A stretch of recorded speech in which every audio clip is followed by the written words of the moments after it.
आप सभी लोगों के लिए एक इन्फॉर्मेशन है, जो आप लोगों के लिए एक अपडेट है। और ये अपडेट अगर आप देखेंगे तो आप सभी को पता है कि हम सभी को पता है कि कंप्यूटर अनुदेशक के पदों की पहले से अभ्यर्थना जा चुकी है। और यहाँ पे हम कहते हैं कि आईडी संख्या और 13/11/2025 के अंतर्गत, ठीक है, जो बेसिक कंप्यूटर इंस्ट्रक्टर है, बेसिक कंप्यूटर इंस्ट्रक्टर है जिसकी 2000 पोस्ट अभी है।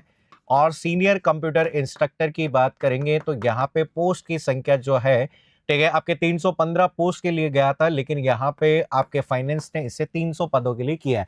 अब जो इन्फॉर्मेशन आपकी यहाँ पर है कि अभी पोस्ट इंक्रीज होगी या नहीं होगी, आप अभी इन्हीं को मान के रखिए। और अगर स्टाफिंग पैटर्न, ठीक है, हम कहते हैं कि अगर स्टाफिंग पैटर्न अगर लागू होता है तो पोस्ट आपकी आगे आने वाले समय में डबल भी हो सकती है।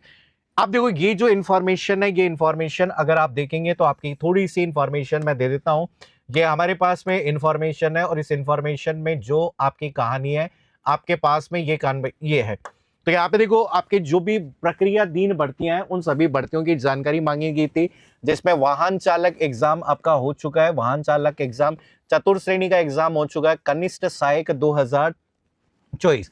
अब देखिए, कनिष्ठ सहायक की जो आपके एलडीसी की जो वैकेंसी होती है उसकी है, ये 2024 की वैकेंसी है। 760 पदों में राजस्थान कर्मचारी बोर्ड के अंतर्गत, ठीक है, 10/8/2023 को यहाँ पर अभ्यर्थना के लिए गई थी, ठीक है। 13/2/2024 को यहाँ पर है। तो ये एग्जाम विभाग द्वारा आपके आवेदन हो चुका है। अब यहाँ पे स्टेनोग्राफर की भी बात हो चुकी है। और अगर हम देखें पॉइंट नंबर 10 और पॉइंट नंबर 11, हो सकता है आपको दिखाई नहीं दे रहा होगा, लेकिन पॉइंट नंबर 10 और पॉइंट नंबर 11 की अगर बात करें तो यहाँ पे सीनियर कंप्यूटर इंस्ट्रक्टर की बात हो रही है और ये 2025 की बात हो रही है। पदों की संख्या 300 है। और बेसिक कंप्यूटर अनुदेशक की बात करें तो यहाँ पे 2025 की दी गई है और पदों की संख्या 2000 दी गई है। राजस्थान कर्मचारी चयन बोर्ड इसका एग्जाम करवाएगा और अभ्यर्थना अभी नहीं गई है। ये कई लोग पूछ रहे हैं कि सर अभ्यर्थना चली गई है, तो यहाँ पर मैं बता देता हूँ कि अभी अभ्यर्थना आपके बोर्ड के पास में नहीं पहुंची है।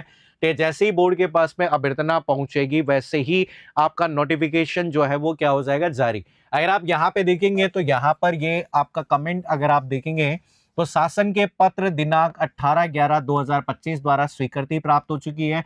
अब यहाँ पे अर्थना प्रेषण की कार्रवाई प्रक्रियाधीन है। तो अधीनस्थ बोर्ड के बाद में अधीनस्थ बोर्ड के पास में अभी तक अभ्यर्थना नहीं गई है। और जब तक अभ्यर्थना अधीनस्थ बोर्ड के पास में नहीं जाएगी तो नोटिफिकेशन आने में देरी हो सकती है।